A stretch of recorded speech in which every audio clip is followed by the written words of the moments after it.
Lisa here. Welcome back to my channel. Today I'm going to be sharing with you my second chance decks. These are tarot and oracle decks. Are there any oracle? Yeah, there are. These are tarot and oracle decks that I either decluttered, like rehomed, and then repurchased or reacquired in some way, or they're decks that were on the chopping block. I was ready to send them off. I was ready to let go of them, and then something saved them at the last possible second, and they've been given a second chance. So we're going to talk about how all of them are working out, what my thoughts are on them now, currently, and what their possible future is. So let's get into it. The first deck I want to talk about is the first one that I ever rehomed and then reacquired. At least I think so. And it is the Prisma Visions Tarot by James R. Eads. Okay. So the story with this is that I wasn't using the version of it that I had, which was an earlier edition. I think it was the 4th edition or the 5th edition. This is the 6th edition, and I actually got it as an add-on when I had backed James's Cosmovisions Oracle on Kickstarter, because the Prisma Visions was now going to be available as an add-on in this new matte cardstock. And I thought maybe I would use it more. Now, full disclosure, this is such... Of course, I pull it to a unicorn card. Anyways, there's details that I found hard to look at when the deck was glossy. But with it matte, I feel like the details kind of pop out at me better. It doesn't feel like it really hurts my eyes, if that makes any sense, the same way. James's art style is very busy. It kind of reminds me, and busy is not the right word, but it's... there's a lot of like little dots and lines. It reminds me a little bit of like Van Gogh, Starry Night kind of vibes. I love it. I think it's full of light and it's so pretty. There are reversals in this because there's an option with the big book that I got with the Cosmovisions and Prismavisions to use reversals with this deck. One of my favorite hermit cards, probably of all time. So pretty. It's a really, really pretty deck. To be completely honest, I have not reached for it, but I have been working with other decks. I don't think it's that I haven't reached for it because I don't want to reach for it necessarily. At least I'm not ready to say that just yet. We'll see. We'll see how it works out. I'm kind of on the fence right now. I don't know if ultimately it's going to be one that still stays, but I'd like to give some time to really work with it in a dedicated way before I decide that. The birds with teeth have always freaked me out a little bit, not gonna lie. I just also noticed there are exactly 9 teeth on that evil swan. But anyway, super interesting too, by the way, how the minor arcana do go together to form panoramic scenes, which is super interesting. I do want to spend some more time with this before I write it off. And I don't feel tempted to write it off right now. Like looking at it now, I'm like, yes, I think I will actually enjoy working with this, but we will see. Again, I just haven't had a chance yet. And once I do, then I'll know. But until then, it's going to just continue to be in my collection, and we'll see. We'll see if that was a good decision or not over time. I did pick up at the same time the Light Visions Tarot, which is currently on my list of decks that I'm trying to rehome right now, because it's monochromatic. I don't know why I added that on. I think it was just, you know, affordable as part of the bundle, and I just didn't really think about it. But that one's not for me. This one, it has some chances. And actually, interestingly, this is the original bag that the Prisma Visions Tarot was in before I rehomed it. I had kept the bag, rehomed the deck, and then now that I've got it back, I put it back in its original bag. So that's pretty fun. The next one that I rehomed and then ended up with again is the Wild Unknown Tarot. Now, I've talked about the Wild Unknown recently. I talked about it in my Mass Market Madness video that I did in February. This is a deck that I think is really special for a couple of reasons. I think that it completely changed the conversation around modern tarot, and Kim Krans made a significant contribution to the tarot community when she released this deck. I think it just really turned a lot of our ideas of what tarot is supposed to look like on its head in a really cool way, and I really appreciate that about it. I also feel pretty bonded to it, despite the fact that there's things about it that aren't in alignment with what I know to be my tarot aesthetic, so to speak, but I'm pretty bonded with it because this is the deck that really like reawakened my love of tarot in a lot of ways. It got me really excited, and I hadn't been excited about a tarot deck in a long time when this deck released. And it was just a really fun process to sort of get to know it and to bond with it. And I did spend a lot of time with just this deck. It remains, I would say, one of my favorite Pippish kind of decks. And I had rehomed it because I was like, well, I'm never using it. And then I found that I really missed it. And then a friend of mine was rehoming her copy, and she sent her copy to me, and I'm so grateful because I do really, really enjoy using it. I wouldn't say it's like the deck that I think, oh, I'm so excited to reach for the Wild Unknown, except occasionally. but I really enjoy it, and it's definitely not going anywhere. It feels like it has a permanent spot in my collection, and it's definitely something that I will see myself reaching for again and again. Maybe not as frequently as some others, but it's special, and I love it. I do have now the little version in a tin, which is specifically the version I think I spoke about in Mass Market Madness, and that's super handy because I can use it for really big spreads, and I think the Wild Unknown tarot is really well suited for big spreads because it's not super crazy busy. So it does really well in those larger spreads like a Celtic Cross or anything like that. So this is definitely staying. So glad I got it back again. The next one, well, okay. So this is another one, the Spirit Song Tarot by Paulina Cassidy. I want to love this deck so much more than I actually do.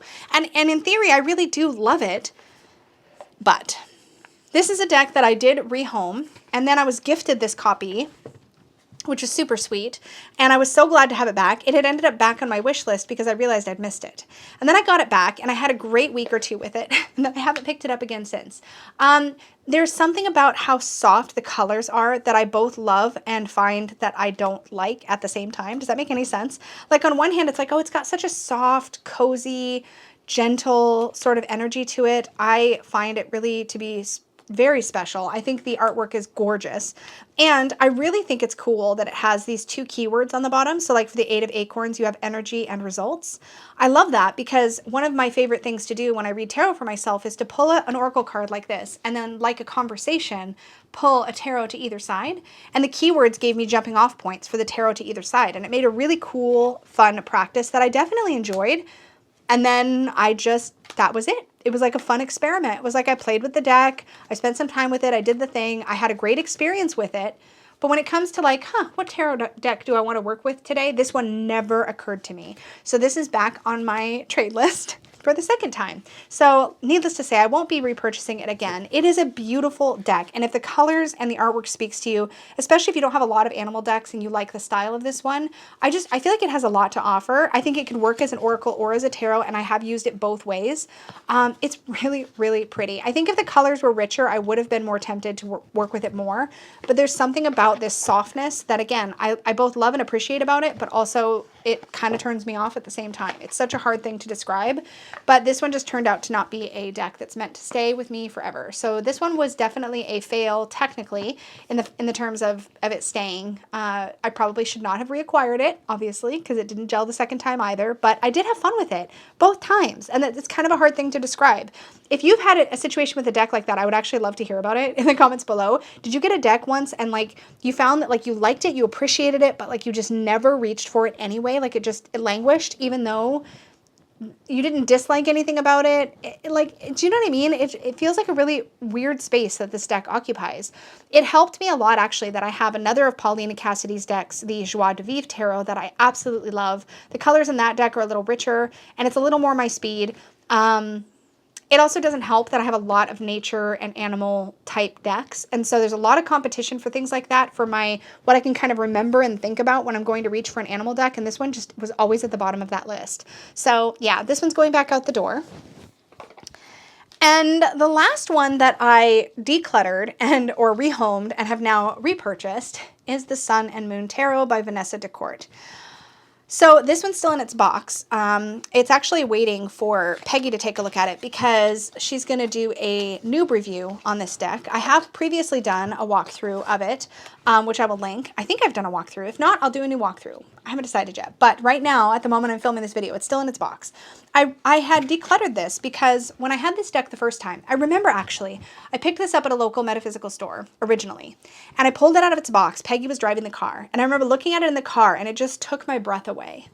And there was something about that experience. It was like the imagery just spoke right to me, and it still does. Well, then why did you rehome it, Lisa? You might ask. When I first got this deck, I had zero interest in the Thoth Tarot, and some of the keywords on the Minor Arcana, let's just skip to the Minor, although the majors are so beautiful, but let's skip to the Minor Arcana. The keywords in the Minor Arcana are more aligned with the Thoth Tarot. And so some of them really threw me for a loop. Like some were obvious, like the Five of Swords as defeat totally makes sense. But the Six of Swords as science, what was that about? And there's the rosy cross there, and I didn't know what that was. And it was just like, I recognized it as probably Thothy, and I just kind of like, whatever. So I trimmed this deck, and I made it completely borderless. And it was one of my early tarot trims that I did, my tarot modifications. So I trimmed off the keywords, I trimmed off the titles, I had just the cards in the middle. And to be fair, there are really big borders on this deck. But once I trimmed it, I never used it. And my trim job was a little rough. The deck didn't shuffle the same way. And I just didn't reach for it. And my trim job, like I said, it wasn't the most even. It was one of my early ones. It was a scissor trim, not a measured, careful guillotine trim. But now I'm studying the Thoth, and now I want those Thoth keywords. And now I know what a lot of the extra symbols were that didn't kind of, as much as I understood most of these cards, like I didn't know what the tiger was. I didn't know, some of these extra things. And now I really genuinely even more so appreciate some of the nuance of the deck that was lost on me before I started working with Thoth. And I'm still really early in my Thoth journey, like don't get me wrong. But this was the first deck I thought of when I started working with a Thoth was, oh man, I need the Sun and Moon Tarot back in my life. So now it's back in my life, and I will keep you guys posted on how it works out. But I have really good feelings about it. I have no intentions to trim it the second time around. While the borders are big, the cards just get a little small when they're trimmed, and I want to be able to shuffle it. And I haven't been trimming a lot of decks lately just for other reasons, but I'm excited to have this back. I'll be really curious to hear from Peggy what she thinks of it as a tarot beginner, because I think there's a lot about this deck that really works as a beginner, but I'll be really curious to hear her thoughts. So she'll be doing a blog post on it, and we'll see. I'll definitely let you guys know when it's up, because I'm excited for her to do that. But it's on her to-do list at the time that I'm filming this. Maybe by the time this video comes out, she'll have done it already, in which case I'll have a link down below. But yeah, excited about that. I'm really excited. I'm really happy I repurchased this. So that brings us now to decks that I rescued from the chopping block. These were decks that were about to go out the door, and I was like, no, I can't, I'm not ready. There is a couple of decks sort of in that category now that are kind of still on the chopping block, but also I'm still not ready to let go of. Those aren't the decks I'm talking about today. Today I'm talking about decks that I had decided to get rid of, that I was going to let them go, and then I was like, nope, I can't, and now I've decided to keep them, at least for now. So the first of these is probably the most recent that this happened with, and it is the Seed and Sickle Oracle. So some of you guys know, because I've talked about this before, I can't remember in which videos, but I've talked about before the fact that this deck just did not, I was like, I don't need this. This was sent to me for review, actually, by Liminal 11, and I thought it was beautiful, but I was like, I don't need another plant deck. I really don't. I had a plant deck that I thought was perfect for me at the time.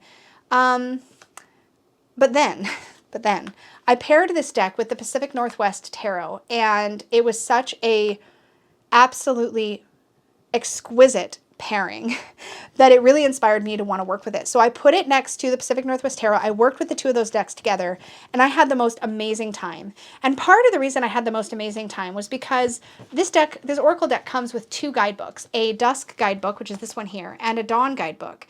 And as much as I think that is the coolest feature about this deck, because you can reach into different guidebooks for different messages depending on what kind of question you have, I don't think I'd quite realized at first when I was thinking of rehoming this that one of those two guidebooks, this one, is more in line with my personal practice than the other.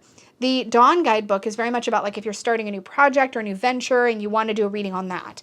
But the Dusk guidebook is very reflective and sort of personal growth based, which is of course the heart and soul of my personal practice.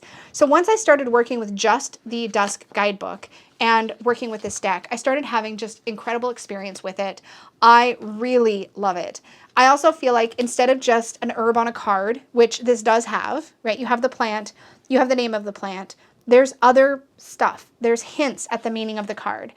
Here's one that you really just see the wisteria, but many of them have other symbols. They have things happening, like here in the birch, we have this like red thread that's going through. There's other stuff, just little nods and hints to perhaps what the card means. And I appreciate that. I feel like over time, the more I get to know the deck, the more I'll get out of working with the deck. But for now, using it in my own personal practice, this isn't one I would pull for clients, because for those, I like to have keywords. I like to feel like I can pull a card and immediately get hits off of it. That's not how I work with this. But I love pulling a card and looking up the meaning in the Dusk guidebook and kind of working with it that way. And I've had some really wonderful experiences using it in that way.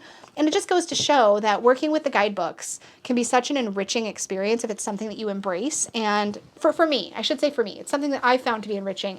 And when I embrace it, I have some of these really wonderful experiences. But I would not get rid of this deck at all now. It was just, and I was so ready. It was literally on my trade list, and I pulled it off because I was like, wait, and it was great. So I rescued this one. I'm so glad I did. The next one I rescued because y'all made me. And it is the Bohemian Gothic Tarot, which is currently out of print. This is a Papez Studios deck. This has all of the spooky Gothic, Halloween, haunted house, kind of vampire vibes. I'll be honest, I'm not sure if this deck is intended to stay with me forever. But when I mentioned that I was rehoming this deck, the shock and horror in the comments section made me completely second guess that decision. I was like, am I going to miss it? And I think I realized that I would, at least at that point. I have to say, it's still a deck that while I think that it's beautiful, and it is, I still wonder to myself sometimes if it will stay. And I'm pretty confident that if another deck slides in and gives me what I feel like I want to get from this deck, but don't always get, I feel like it will be replaced. Now, don't panic. The Bohemian Gothic Tarot is out of print currently, but I do know that Papez Studios is planning a reprint of this deck, and I suspect, although I have no way to know this for sure, it's just a guess or a prediction, but I do think that when they do reprint this deck, you'll find that it comes out with some cold foil stamping on it, which is the whole hallmark of Papez Studios decks. They often have this really beautiful cold foil metallic accent that they do on their cards. It's something that really sets them apart, and I love that. Their decks are lovely quality. They're a really smooth, easy to shuffle cardstock. It's not a thick cardstock. If you're like a fan of thick, they're not thick, and it might shock you if you get a Papez Studios deck because they're expensive, but it's a really nice quality cardstock. It shuffles really beautifully. The artwork just pops on whatever core they have on here. There's no light that shines through. It's really lovely. Anyway, I'm babbling. The point is, I'm glad that I rescued it, but its future long-term potential kind of remains to be seen. We'll see. It is, of the decks that I have for the Halloween season, the one that I get the least excited about currently to reach for. There are other ones that I'm much more excited to reach for in October. I still use this in October. Don't really reach for it any other time. Still use it in October, but I feel like it could easily be replaced in the future. We shall see. But for now, I'm glad that I kept it. I'm glad I didn't rehome it, and I'm glad I wasn't kind of rash about it. But we'll see if it will stay over the long term. The next one that was rescued from the chopping block, and I don't know, this one may be a little dramatic because I don't think I was quite ready to let it go, but I was thinking about it. I did a declutter with my Unicorn Fam channel members where I went through all of my animal decks and was kind of trying to figure out where I could sort of like pare things down. It was like all my animal and nature decks. And this was one that I was like, I could probably let this go. Like, it's not, you know, I mean, it's what it is. This is actually just a really great deck, and I've totally recommended it in the past, and it's a wonderful beginner deck. But it is, I think, anyway, my opinion, it has this really fun, funny, cheeky guidebook that is it's just fantastic. It has kind of a cardboardy cover, and mine has kind of like, I don't know if you can tell, it's kind of creased, which annoys me. But it is stitch bound, and it will hold up. It's just, you know, it's got some bends in it. But the guidebook for that deck is just, it's got so much wit and humor. If you've ever used an Affirmator's deck, you'll understand. But I was like, I think I'm ready to let this go. Like, I don't use it a lot. And again, its long-term position in my collection remains to be seen. But I was really thinking about letting it go, and I mentioned to the Unicorn Fam, I was like, okay, guys, I'm probably going to want to let it go, but let me just try it. And we do live readings. I do live readings for Unicorn Fam members in the Magical Unicorn tier and up once a month. And I mentioned to them that I was going to use it in our live readings and see how I felt after. And I used it in the live readings, and I had just a great experience with it. And I was like, okay, you can stay for now. But it very much is a you can stay for now. I don't know. I do like it. I like the humor. I think it's fun. It's got this really lovely linen cardstock, and it's a really inexpensive deck. It's got this like whimsical art style that kind of looks pippish, but when you look closer, it actually does have the meaning of the cards in there. It's fun to work with. It's playful. I don't know. We'll see. We'll see. I'm not ready to let it go just yet, but I could see it getting called in a future, like a future declutter. But for now, it's managing to hold on. Maybe a little tenuously, but the guidebook is just so clever. I don't know. It's hard for me to imagine letting it go. But at the same time, I don't really reach for it a ton, so I don't know. We'll see. We'll see. But for now, it's been rescued. this next one, I've almost let it go so many times, and it is one of my first, and I think that's one of the reasons why I just can't bear to see it go. And it is the Legacy of the Divine Tarot. Here's the thing about this tarot. I had been working with just the Osho Zen Tarot for a long time. I did have the Gilded Tarot by Ciro Marchetti, and that one, it had these big borders. It wasn't very exciting to me. I ended up not really wanting to reach for it. But at the time when I had my very first tablet, like handheld tablet, I remember it was an Asus tablet, and there was an app you could get, and I forget what the app was called, but it was this deck. It was the artwork of this deck in the app. It had the same backings, it had all the same fronts, it had a really detailed guidebook. It was the first tarot app I'd ever used, and this was the deck. And I had so much fun with that app. And then one day I remember being in a metaphysical shop and I saw that the deck existed in reality, and I didn't know it did. And I bought it straight away. And it became the first Rider-Waite-Smith based deck, so not the Osho Zen, that I used with any regularity. And it really helped teach me the Rider-Waite-Smith tarot. So I've got a lot of fondness for this deck, and a lot of these images are really memorable to me. And I've, over the years since, have acquired many a Ciro Marchetti. Why can't I say his name right? Ciro Marchetti? I'm probably saying it wrong still. Anyways, I acquired a bunch of his decks and have managed over the same amount of time to declutter all but this one, other than his Lenormand deck, which I also love. Because this one just ends up being the one that I always think of when I think of one of his decks, because it's just so ingrained in my mind. I don't know if you've ever had that, where you have a deck that's just so stuck in there that like nothing can get it out of your mind. That's this one. So sometimes I want to rehome it for like a newer, fancier Ciro deck. But anyways, every time I think of his artwork and his decks, this is the one I think of. So I just can't seem to bring myself to let this one go. And yet I keep letting go of all the other ones, even though I may even kind of like them better. It's so hard to describe. And I tried putting this in a box and like just putting it away and just not thinking about it and seeing if that made a difference. I literally boxed it up with my empty tarot boxes, put it away in a bin, in a storage bin, and I ended up pulling it back out to use, not necessarily, just to have. I just didn't want it all far away. I don't know. Maybe this is mostly nostalgia. I do still sometimes like to reach for this deck when I'm reading for clients that give me this deck's vibes. I don't know how else to describe it, but there are certain clients where I just feel more called to reach for this than others. And I still feel like it gives me kind of no nonsense readings. It's really great for financial readings, I find. So I don't know. It just still is a deck that like I think of and I can't seem to let go of. So it got rescued from the trade pile multiple times, so I guess it's not going anywhere. I will point out that there is a really cool feature about the guidebook that comes with this deck that I want to mention real quick. So the guidebook is called Gateway to the Divine Tarot, and what you'll find is that in it, there are, when you get into the actual card descriptions, hold on.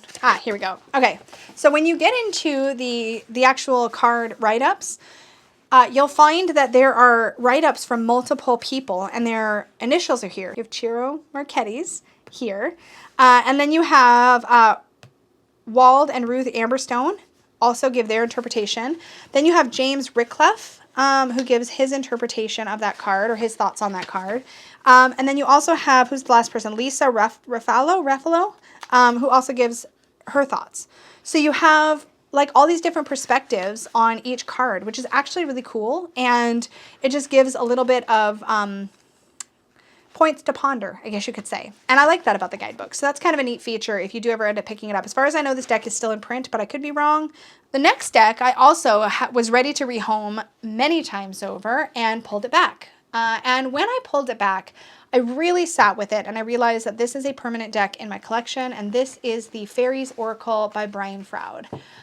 This is another OG deck, and in fact, the copy that I have, I've had since, roughly, where's our date?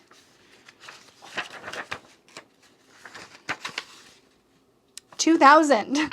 I've had this one a long time, but it kind of just sat and didn't get a lot of play for a long, long time. I worked with it a bit, and I really used it to sort of communicate with the world of fairy. I don't use it that way anymore, necessarily, but it does feel like wild fae. And I think because it feels the way I see the world of fae. And because of that, it has a really special place. I did have the follow-up deck to this, which was actually written by Brian Froud and Wendy Froud together, and it's called Heart of Fairy, and that Heart of Fairy one is out of print. And for a long time, I thought that one was my favorite. But then later on, I started to kind of get to know them again, kind of all over again with fresh eyes, I guess you could say. And I realized that it wasn't Heart of Fairy that was for me, it was this one. So I kind of did this really crazy flip-flop with it. I ended up rehoming my Heart of Fairy and have not looked back since. This has been the one. And this deck pairs beautifully with any sort of wild Fae energy deck. I love pairing this with the Tarot of the She. It works really well with that deck. I could also see pairing this with the Forest of Enchantment Tarot. I think it would work really well with that deck as well. But it's really unique. It's really magical feeling, and there's something about this that I'm just like, no, this is like a permanent one in my collection.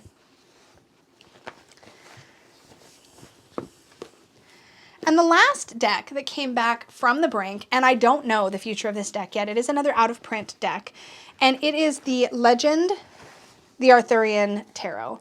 So, me and this deck, I have such feelings about it, but I really want to do some dedicated study with it before I really decide its fate long-term. I was ready to let it go, and then I was like, no, you know what? I'm going to really kick myself if I let it go without doing a dedicated study. Now, my copy of this deck is a little bit on the bowed side. I actually found it in a used bookstore just randomly, not, I guess, a few years ago. So this deck is based on Arthurian legend, and it's really pretty. The thing that bugs me about it, and I've ranted about it in the past, is these very, very unsaturated images. Like, the people in the deck are not, it's not that they're just European, they're European, whatever, but they're pale, like ghostly pale. And I have a really hard time with that. It feels like this one has kind of some color to them, but then look at this one. They literally look like pasty, and that just bugs me. The other thing that does bother me about this deck, and again, not having studied it, so keep that in mind, is these little inset of the pips in the Minor Arcana. It just feels like it's cluttering up the artwork, and I don't like it. But with that being said, this deck is really based on the Arthurian legends, and it is something that I really want to study and see if I can build a relationship with. I'm not fond of the pages, but I'm not willing to let it go because it is out of print. I'm not willing to let it go until I really study it. And I've prepped to study it in the past, but I haven't really taken the dedicated time yet. It is on my to-do list, my tarot to-do list. But the book is quite hefty. So this book is, the deck itself is written and illustrated by Anne-Marie Ferguson. This is back, you can tell how long I've had this deck, because I used to do this to all my guidebooks, where I use color to mark where the major arcanas are, the wands, the swords, the cups, and the pentacles. So yeah, this goes way back. But for each card, you get the thumbnail of the card, you get the write-up of the meaning and the reverse meaning, and then you get the section of the Arthurian legends that this card is illustrating. So there's a lot happening in this deck, and I just don't want to sell it short. So I really want to take the time to get to know it and then decide from there if it's meant to stay with me or not. I have no doubt that it'll find a good home if it turns out that it's not for me, but I really want to spend the time with it first. And that, my friends, concludes all of my second chance decks. There was a lot of those. Thank you so much for hanging out with me. I'd love to hear if you have any second chance decks. Do you have decks you either rehomed and repurchased, or that you have saved from the chopping block at the last minute, and how did they work out for you? Let us know in the comments down below. As always, if you enjoyed this video or you found value in it, click the like button, subscribe, hit the bell, do all the good things. They really, really help support the channel, and it means an awful lot when you do those things. Thank you for hanging out with me, as always. I really, really appreciate when you spend your time here. It means so much. Thank you so much, and may your magic always shine from the inside out. Bye, guys.